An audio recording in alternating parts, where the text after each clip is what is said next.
Technical issues tonight. Maybe that hamster in the wire wheel behind the mixer that's powering it all. Maybe you need to give him a little more kibble. But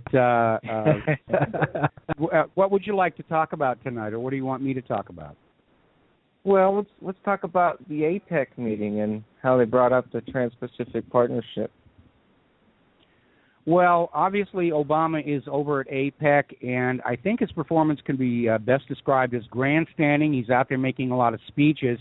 He angered a lot of people, talking about America being a Pacific nation. And yes, it borders the Pacific, but the implication that most of the other leaders got from that was a desire for the United States to project its influence across the entire Pacific. And they're very resistant to that idea. Certainly when it comes to the Trans-Pacific Partnership, which has run into at least one roadblock that we know is going to be a problem. The Trans-Pacific Partnership includes in it a provision that all the nations that sign it will agree to ban all forms of GMO labeling.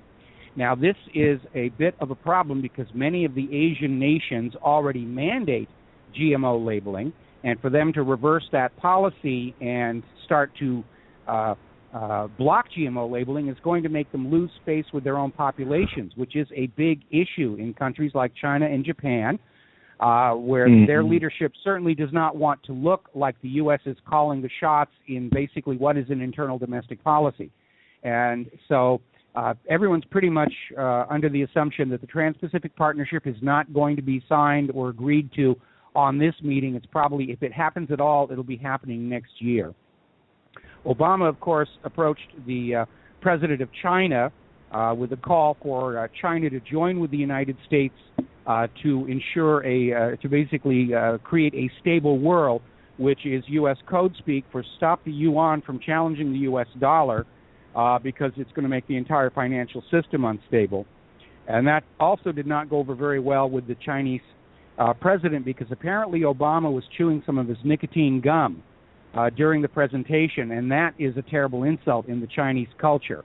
So whoever was telling him about protocols and so forth obviously did not do his job very well. There was a kind of a light moment in the whole circumstance because, as you know, Obama, when he meets with anybody, likes to put his hand on the back to show that he is the superior, he's the father image, he's in control. And apparently Vladimir Putin did it to Obama, and Obama's reaction was a little overstated, to put it delicately. So it really is not going very well for the United States, and more these countries in Asia are seeing China and Russia as really dominating the future of the world economy. And Russia and China are in there making deals for hard assets and hard cash, and all that Obama's got to go in there with is a lot of pretty speeches and promises that somehow they're going to fix the U.S. dollar and don't abandon the dollar. It's been our global currency since the end of World War II, and if you drop the dollar, we'll be into World War III, which is his implied threat. Oh, yeah. There's no doubt about that. I mean, that's all they do is use fear tactics to scare us into continuing on the status quo. Well, the U.S. has demonstrated in recent years a willingness to go in and invade and conquer countries that move away either from the U.S. dollar or the petrodollar deal. That's what happened in Iraq. That's what happened in Libya. That's what they're trying to do in Syria and Iran.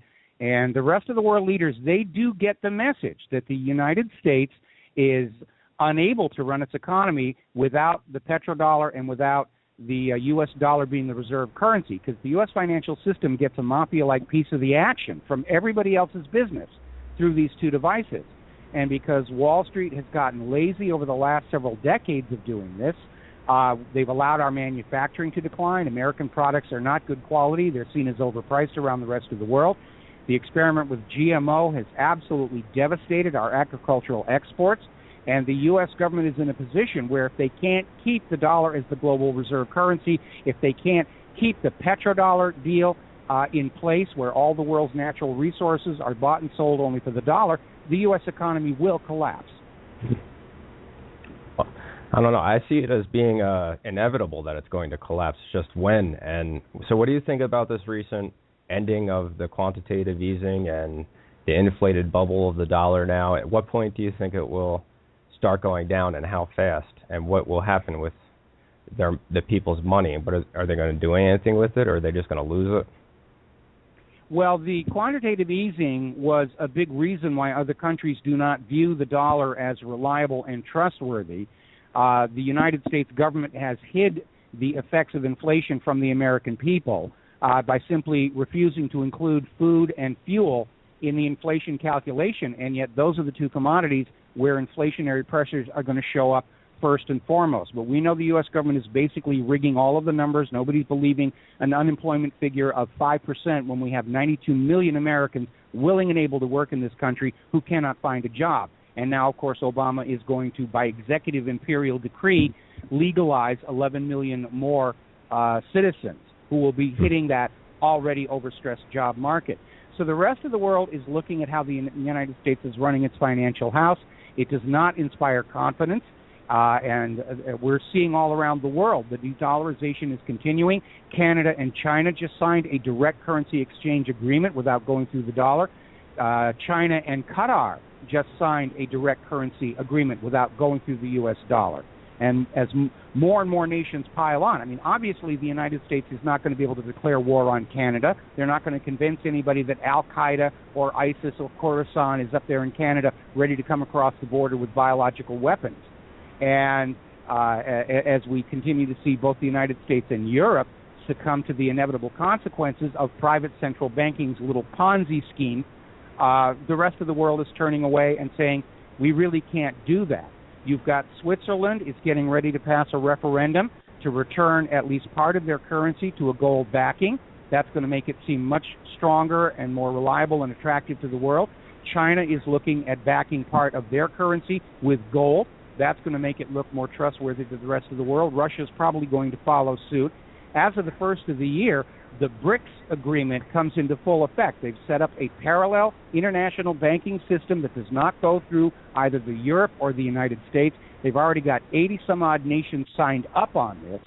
And this is why the United States is trying to find some way to either replace China's government or get into a war with Russia, because once BRICS is up and running, and it seemed to be working better for the individual nations and the nation's citizens than the current private central banking system of the West, everybody's going to be switching on over.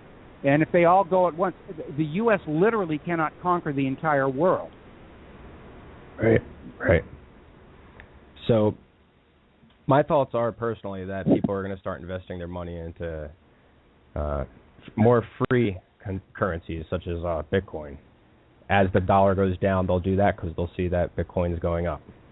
Well, we're seeing the FBI going out and confiscating Bitcoins under all kinds of rather extreme excuses. In fact, it almost seems like they're starting to apply the principles of civil forfeiture to Bitcoin. They're grabbing these huge amounts of Bitcoins without actually charging people with a crime.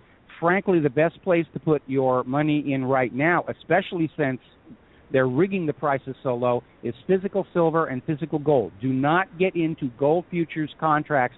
That is where the fraud is taking place, to manipulate gold and silver prices down. So you don't want those paper contracts. You want the physical, as much as you can get in your hands.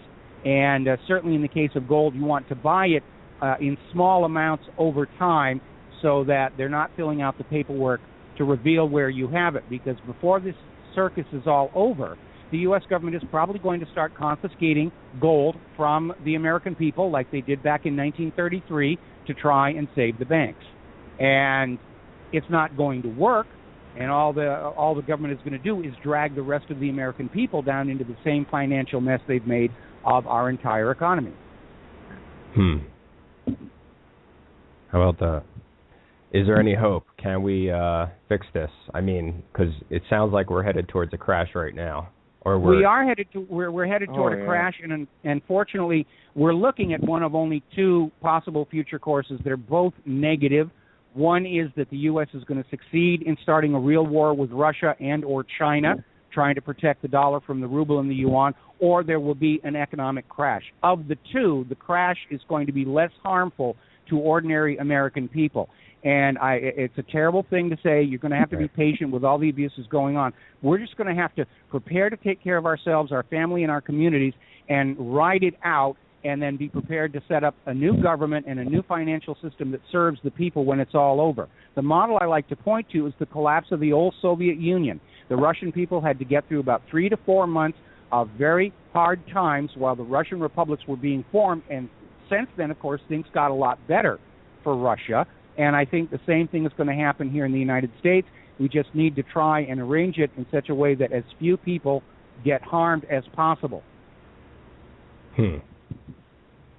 Okay.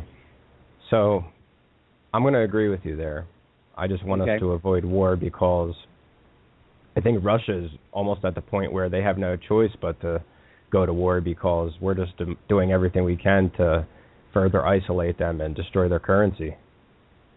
Well, I think the estimations of how isolated Russia is and how bad their economy is doing are probably about as honest as the unemployment numbers. Again, Russia is part of the BRICS alliance, and some of the world's most powerful economies outside the U.S. Are part of that, and I think they're overstating the case. My concern with getting into a real shooting war with Russia and or China is looking at the poor quality and high cost of the weapons being produced by the United States these days. Our military-industrial complex isn't building weapons, they're building targets. And at some point when the United States government realizes they cannot win these wars conventionally, that's when the temptation to use the nuclear arsenal is going to be impossible to resist. And that is really why we've all got to try and keep this war fever under control. But sad to say, the midterm elections really didn't change the core agenda of the U.S. government. Yes, the Democrats are out, the GOP is in, but the GOP is just as pro-war as the Democrats were, and for exactly the same reason. They're voting with their stock portfolios. They want to keep this thing going as long as they can to get as much money, or they want it to basically happen on somebody else's term in office. So it's not their name that goes down in the history book for destroying the United States of America. Interesting. Yeah, well, so what is, I hate to sound sadistic, but because obviously I don't want any blood spilled or anyone to die from this, but what do you think the death toll will be in this country? I mean, because a lot of people are obviously unprepared and still delusional. I really don't have a guess for that. I don't know the degree to which ordinary Americans are prepared to deal with the collapse of the civil infrastructure. Part of the problem, of course, is that over the last couple of decades, the government has been encouraging more and more dependence on the infrastructure, on corporations, on government in order to keep us under control. When that system collapses, a lot of people are going to be caught short. I know they like to laugh at the preppers and everything, but, you know, there's a joke about the preppers. Following Hurricane Sandy, how could you find the preppers? They were the ones not eating out of the trash dumpsters. And it really is a case of forming, you know, new associations among your friends, your neighbors, and really start building a sense of local community, because it's going to be that local community that's going to help people pull through, where the people who are better prepared are going to extend a hand to the people who are less prepared and get them through this mess. And again, I'm expecting it to last about 3 to 4 months, the same as what happened in the Soviet Union, and we'll be forming a whole new government. And we have to be ready to decide for ourselves what the next government will be, because there will be no end of carpetbaggers walking in saying, I got a whole new government system for you. We're going to restart the private central banks. Just sign right here, and we'll go back to making the same mistakes we were making before. And we need to be prepared to say, no, this is the country we're going to have. First rule, no more private central banks in control of the nation's currency. Rule number 2, no more private central banks, and so forth and so on. Going back to the original Constitution and the Bill of Rights is a good idea. Obviously, in this day and age, some features like the Electoral College are no longer necessary. We've got to make sure that we have an honest, accurate, verifiable voting system. We haven't had one of those in this country since going all the way back to Nixon. And we basically have to return the government to being subordinate to the people, because that is their proper role. We have to make sure that the president doesn't think he can just write laws out of thin air with his executive orders. That's absolutely flat out illegal. And the bottom line, and we saw this with the midterm elections, once they're elected, they're not interested in our opinion anymore. They're just interested in making as much money as they can off the corporate lobbyists, campaign donations from big pharmaceutical companies, military-industrial complex, Israel, whatever. And unfortunately, we have way too many leaders in this country and in other countries who unfortunately see a major war as their best option right now. Yeah. I mean, that would just be, a nuclear war would just be suicidal. Like, why would they want to destroy the world they want to rule? Well, the people who are going to start a nuclear war don't think they're going to destroy the world. They think nuclear war is winnable.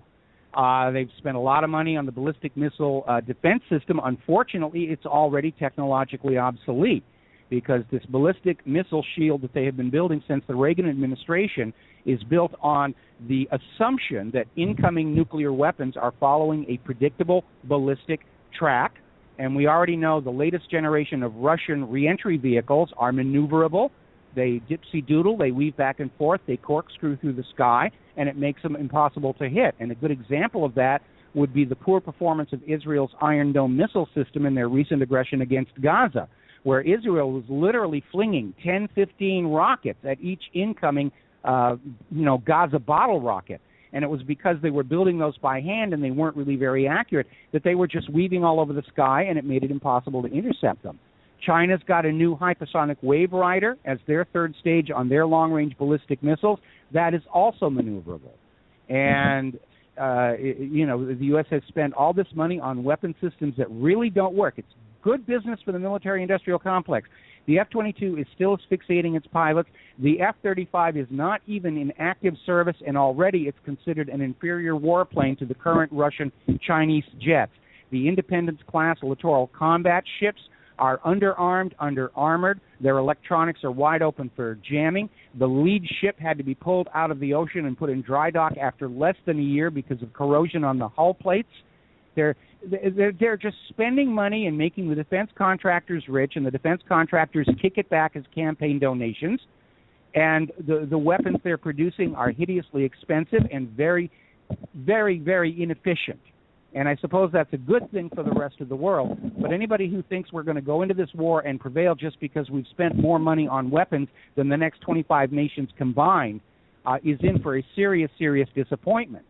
And they're caught up in this idea that we have the mightiest army on Earth and we can survive a nuclear war. And by the time they find out that they're wrong, it's going to be too late.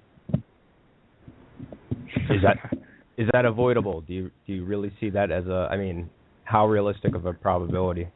I think it's avoidable in the event of an economic crash of the United States, because once the dollar is already destroyed, the whole agenda for the war goes out the window.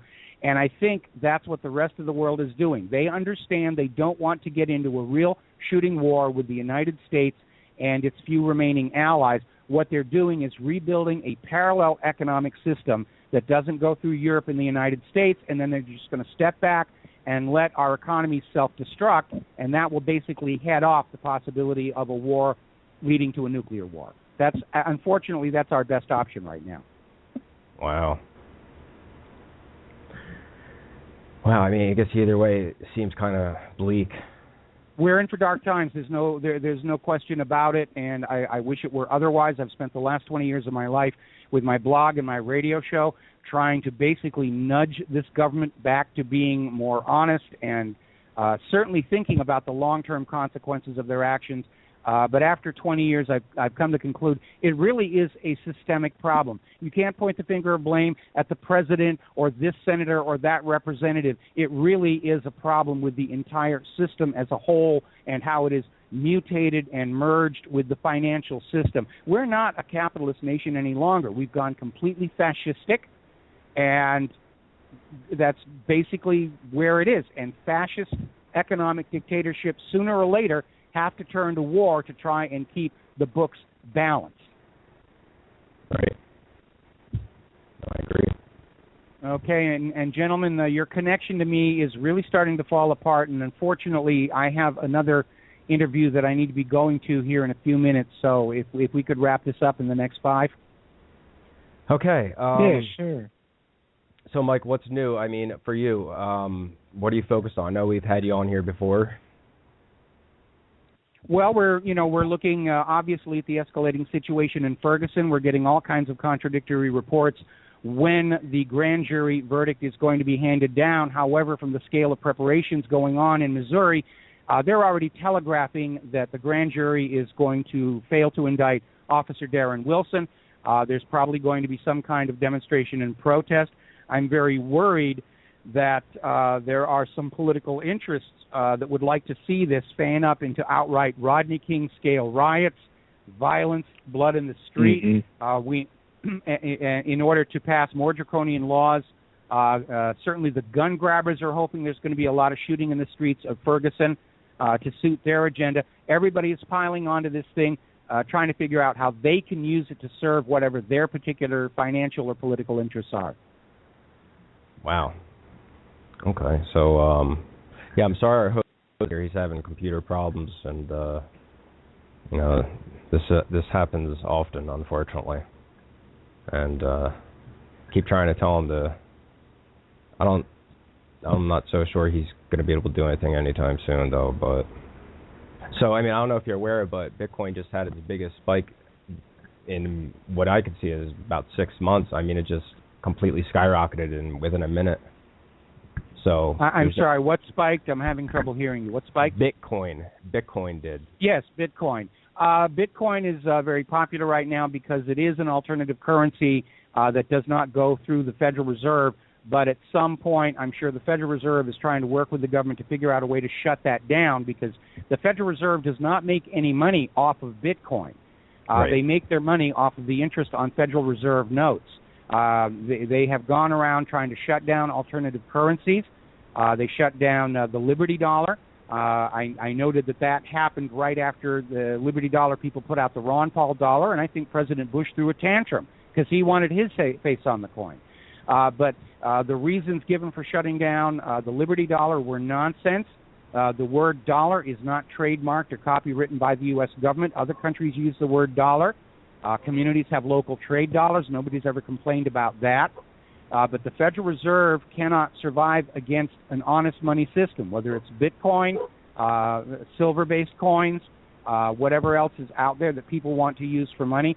And it's important for Americans to understand something. When you look at the front of that Federal Reserve note, it says, "This note is legal tender for all debts, public and private." The word that is not there is the word only. You are allowed to use other mediums of exchange as long as the two parties to the transaction agree to it. But the Federal Reserve is trying to figure out some way to stop that, because they survive only by the interest that is accruing on all the U.S. currency in circulation. It's a Ponzi scheme.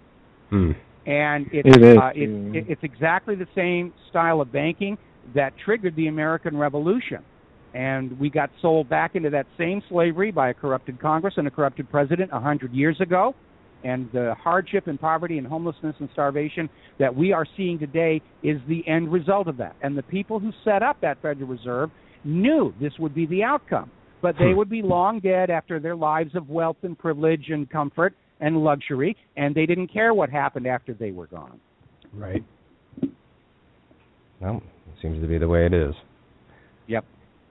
Okay, well, all right, well, we'll let you go, and so you get on to your next interview. Well, and appreciate you stopping by, Michael. All right, you nice got to have it. you on. Yeah, well, thank you very much. Thank you for having me, and we'll try and do this a little bit more smoothly next time, okay? Yes, sir. Have a good one, all right? All right, thanks an awful lot. All right, bye-bye. Okay, so, Michael, how are you, buddy? This is Hey, Jeff. I'm doing good. Man, he's a smart dude. Wow. Oh, yeah. You give him a topic, and he just goes right into it. He knows what he's talking about.